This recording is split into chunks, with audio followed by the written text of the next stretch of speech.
Lazdos. Lazdos, dažniausiai jos yra su paprastais trankos laikikliais arba tokiais truputį mandresniais, kuris įkiša nykštys ir užsifiksuoja aplink riešą. Tada leidžiantis ar čiuožiant greičiau, atsispyrus, galima ją tiesiog paleisti, kol grįžta jinai į savo vietą, tada tai ilgose turuose netai pavargsta ranka. Taigi lazdų aukštis turėtų būti 83% žmogaus ūgio. Kaip tai pasirinkti? Lazda turėtų būti tiesiai po pažastimi. Štai taip.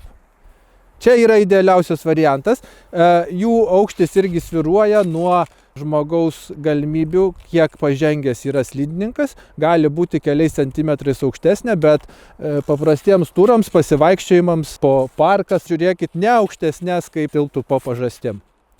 Nes per ilgos lazdos greičiau pavargs ranka. Bus nepatogu.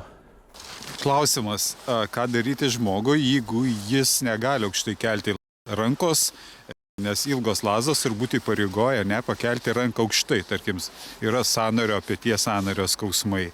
Ar jis gali rinktis trumpesnės lazdas? Tokiu atveju aš manau, kad tikrai turėtų rinkti žmogus pagal save, kiek įmanoma ranką tą pakelti. Tai tokia ir turėtų būti lazda. Tikrai neturėtų būti per aukšta, kad būtų tai rankai nepatogu ar panašiai.